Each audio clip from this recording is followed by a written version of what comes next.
الزمالك هو حسام حسن. وانت قاعد بتتفرج على مباراة كرة قدم مملة وكلها ضرب وخبط وترزيع، فجأة المخرج يجيب الصورة على المدرجات وتشوف ست جميلة بتتفرج على المباراة، انت تندهش والمعلق يتوتر ويرتبك وتبدأ مباراة تانية خالص.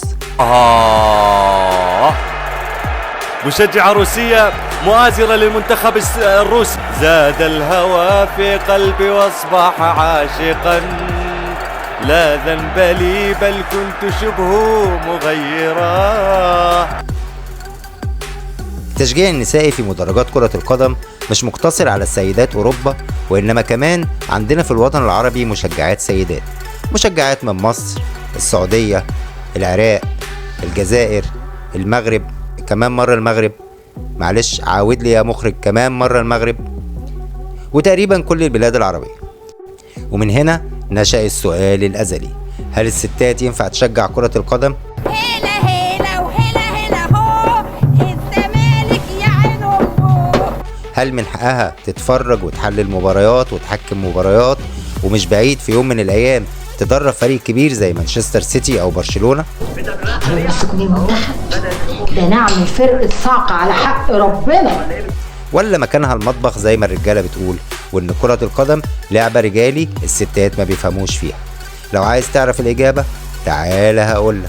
كرة القدم ما بقتش لعبة تقتصر على الرجال سواء في اللعبة أو التشجيع، والحياة العصرية وانتشار السوشيال ميديا خلت سيدات كتير تهتم بالكورة، ومؤخرا نشأت كرة القدم النسائية. هي صحيح ما حققتش نجاح كبير خصوصا في العالم العربي، وده يمكن علشان طبيعة المرأة العربية تعبانة very strong please very strong، ويمكن كمان عشان طبيعة الأكل العربي. أنا عايزاكي تخسي، التخن ده مش كويس عشان. ولكن كرة القدم النسائية موجودة بالفعل.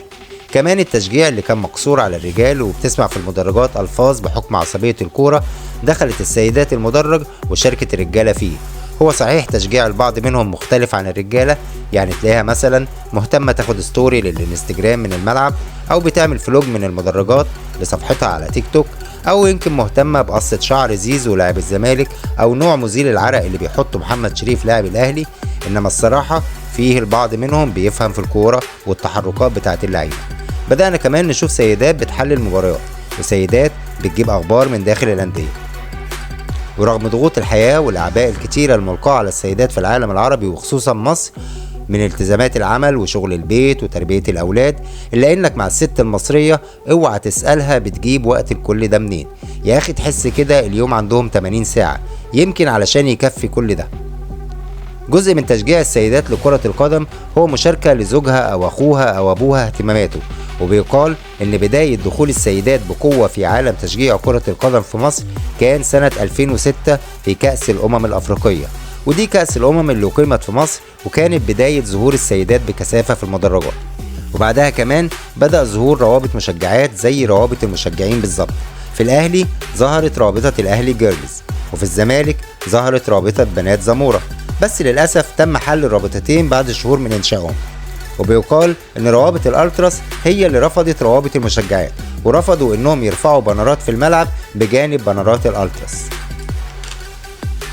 وقبل حل روابط الألتراس في مصر كانت البنات بتشترك في السكاشن بتاعة الألتراس، والسكاشن دي هي فروع روابط الألتراس في المحافظات.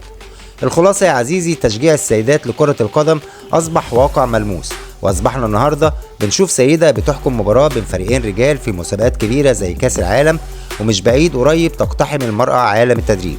وطالما الوجود أصبح واقع ملموس فده معناه إن السيدات قدروا يثبتوا وجودهم وإنهم بيفهموا في الكورة.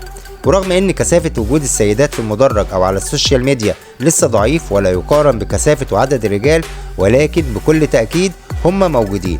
ومع تطور وسائل الاتصال واختلاف الاهتمامات محدش عارف، يمكن عدد السيدات يزيد ويحتلوا المدرج بالكامل، والرجالة هي اللي تدخل المطبخ وتقعد تتفرج على المسلسلات والأفلام العربي القديمة.